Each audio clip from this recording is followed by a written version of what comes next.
కర్నూలు నగరంలో నిర్వహించబడుతున్న ఆయుష్మాన్ నర్సింగ్ కళాశాలలోన చదువుతున్న విద్యార్థులు ఈ రోజు మమ్మల్ని అప్రోచ్ అవడం జరిగింది. విద్యార్థి సంఘాలని ఎందుకు అప్రోచ్ అయ్యారంటే, ఎవరైతే బాధిత విద్యార్థులు ఉన్నారో వారితోన జూలై నెలలోనే పరీక్షలకు సంబంధించిన బోర్డు ఫీజు కాలేజీ యాజమాన్యం వారు పే చేయించుకున్నారు. బట్ అవి బోర్డుకు పంపించలేదు వాళ్ళు యాజమాన్యం వారు. అందువల్ల వీళ్ళకి హాల్ టికెట్ రాలేదు.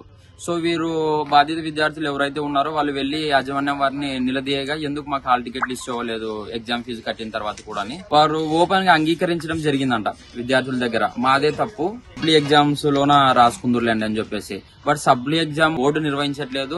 సో ఇప్పుడు ఈ పారామెడికల్ విద్యను అభ్యసిస్తున్న ఈ బాధిత విద్యార్థులు ఎవరైతే ఉన్నారో వాళ్ళకి దాదాపుగా 2 నుండి 3 సంవత్సరాల పాటు వాళ్ళ టైం వేస్ట్ అయ్యే పరిస్థితి రోజు ఉంది.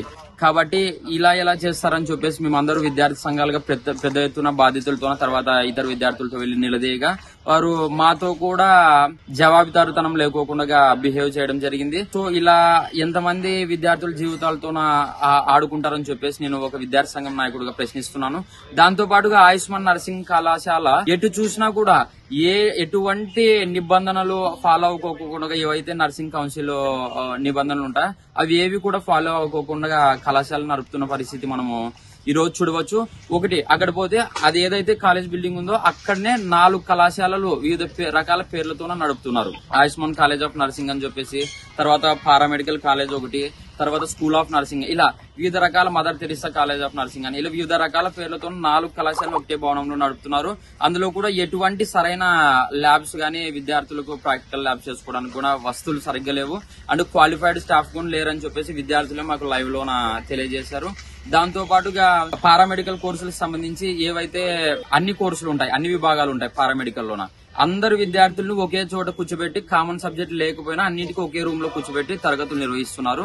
ఇలా నిర్వహిస్తే ఏ మేరకు వాళ్ళకి నాణ్యమైన విద్య అందుతుందో, రేపొద్దు ఏం ప్రజలకు సేవ చేయగలిగి ప్రాణాలు కాపాడతారని చెప్పేసి నేను గట్టిగా ప్రశ్నిస్తున్నాను.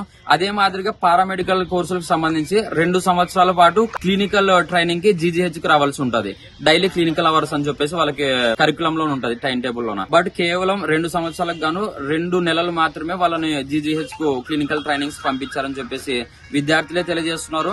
కాబట్టి నేను సంబంధిత అధికారులను ఒకటే కోరుతున్నాను, ఇలాంటి కాలేజీలు నిర్వహించబడడం వల్ల నర్సింగ్ విద్య చాలా ముఖ్యమైన విద్య, సమాజంలోన ప్రాణాలు కాపాడే విద్య. అలాంటి విద్య నాణ్యత లోపించి ప్రజల ప్రాణాలు పోవడానికి ఆస్కారం ఉంది. కాబట్టి ఇలాంటి కాలేజీలని వెంటనే శాఖపరమైన కఠిన చర్యలు తీసుకుని అవసరమైతే కళాశాల గుర్తింపు రద్దు చేసి సీజ్ చేసేదానికి కూడా అడుగులు వేయాలని చెప్పేసి విన్నవిస్తున్నాను. ధన్యవాదాలు. నా పేరు కటార్కొండ సాయి కుమార్, జాతీయ బీసీ సంక్షేమ విద్యార్థి సంఘం రాష్ట్ర ప్రధాన కార్యదర్శి. సమస్య మాకు పొద్దున్నే 10 గంటలకు రావడం జరిగింది. ముఖ్యంగా ఈ సమస్య గురించి మెయిన్ గా నేను ఏం చెప్పదలుచుకున్నా అంటే, అసలు మేము ఆ కాలేజ్ దగ్గరికి సామరస్యంగా మేము వెళ్లి కూర్చొని మేడంతో మాట్లాడదామని వెయిట్ చేస్తా ఉన్నాం.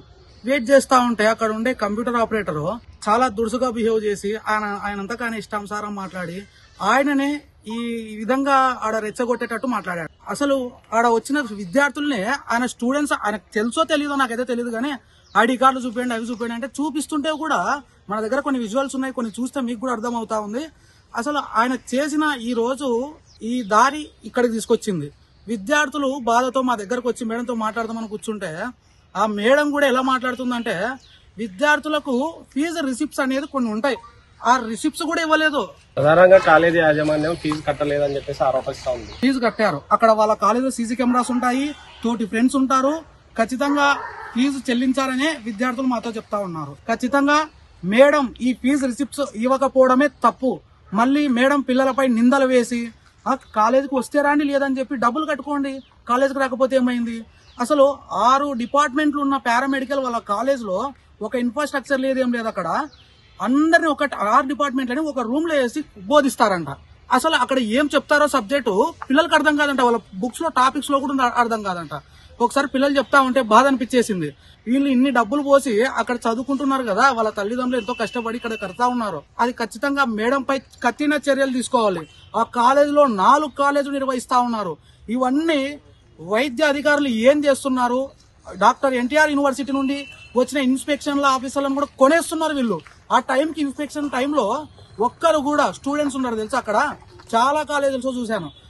అసలు ముడుపులు అందించుకొని వీళ్ళ పర్మిషన్లు అయితేనేమి ఏదైతేనేమి, రీసెంట్ గా mother Teresa school of nursing కి అడ్మిషన్సే రద్దు అయ్యాయి. అడ్మిషన్స్ తీసుకోకూడదని చెప్పి, ఎందుకంటే వాళ్ళ అటాచ్డ్ హాస్పిటల్ అనేది లేదు కాబట్టి వీళ్ళు ఏం చేసుకున్నారో, ఏ హాస్పిటల్కి లింక్ పెట్టుకున్నారో మళ్ళీ అడ్మిషన్స్ తీసుకున్నారు. ఇలాంటి వ్యవస్థను వీళ్ళు అడ్డు పెట్టుకొని విద్యార్థుల భవిష్యత్తు నాశనం చేస్తూ వీళ్ళ ఎదుగుదల కోసం ముందుకెళ్తున్నారే, మాలాంటి వాళ్ళపై నిందలేస్తున్నారు. కొన్ని ఫీజులు కట్టించుకొని రిసిప్ట్ లేకుండా వారిపైన